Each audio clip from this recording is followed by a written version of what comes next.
Wakati ambapo Marekani inatangaza kufanya operation ndani ya Jamhuri ya Kiislamu ya Iran, washirika wa Iran wameweka wazi kwamba wakati wowote endapo Iran itashambuliwa, wao pia wataingilia kati. Rais wa Marekani Donald Trump anaamini kwamba Urusi wala China haziwezi zikaingilia kati katika operation ambayo itaanzishwa na Marekani ndani ya Jamhuri ya Kiislamu ya Iran.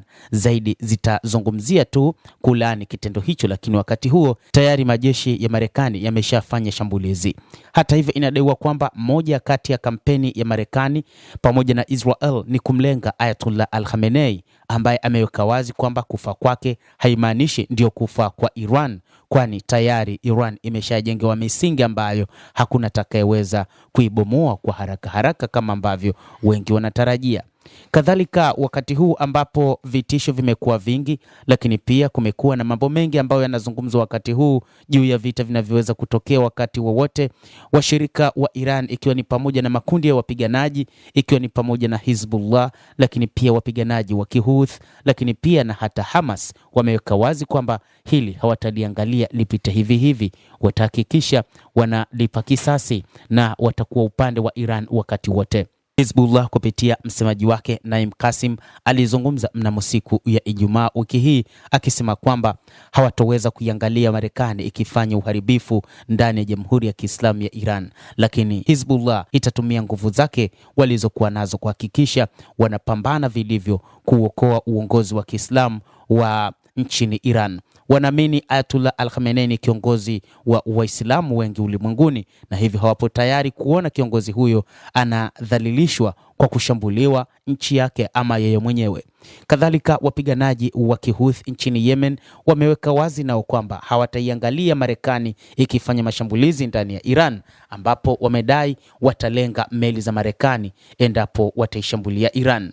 Msemaji wa Wahuth wa Yemen Yahya Saree amerudia kusema kuwa kundi hilo litalenga meli na meli za kivita za Marekani katika Bahari Nyekundu ikiwa Washington itashiriki katika uvamizi wa kijeshi dhidi ya Jamhuri ya Kiislamu ya Iran.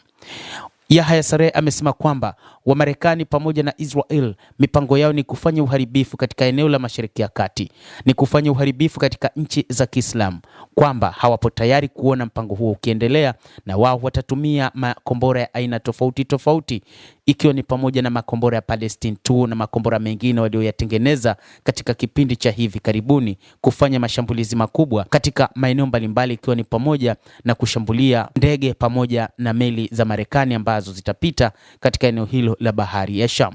Kadhalika, wapiganaji wengine ni wapiganaji ambao wapo huko Iraq. Ni makundi yaliyopo nchini Iraq yamesema kwamba hayapo tayari kuona namna ambavyo Marekani itaanzisha mashambulizi. Wamesema kwamba watahakikisha wanalipa kisasi kushambulia meli za Marekani, lakini pia kushambulia ndege za kivita za wa Marekani pamoja na kudungua makombora yatakayopita katika anga lao. Lakini pia inadaiwa kwamba baadhi ya nchi hazipo tayari kutumiwa kwa anga zao kwa ajili ya Marekani kufanya mashambulizi dhidi ya Iran.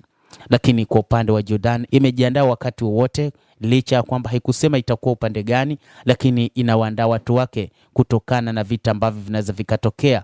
Lakini wachambuzi wa mambo wanaiona Jordan kwamba huenda ikafanya kama ilivyofanya katika vita vya siku 12, kudungua makombora ya Iran ambayo yatapita katika anga lake kama ilivyofanya katika kipindi kile cha mwezi Juni katika vita vifupi zaidi vya siku 12 kati ya Iran pamoja na Israel. Endelea kutufuatilia mtazamaji, nasi tutakujuza mengi ambayo yanajiri katika ulimwengu kupitia The World News. Mimi ni Adam Hussein, endelea kuwa nasi wakati wote, endelea kutufuatilia uweze kujua nini kinachojiri katika ulimwengu, hasa wakati huu ambao kumekuwa na maneno mengi kutoka katika mataifa mbalimbali, hasa mataifa ya Marekani pamoja na Israel dhidi ya Iran.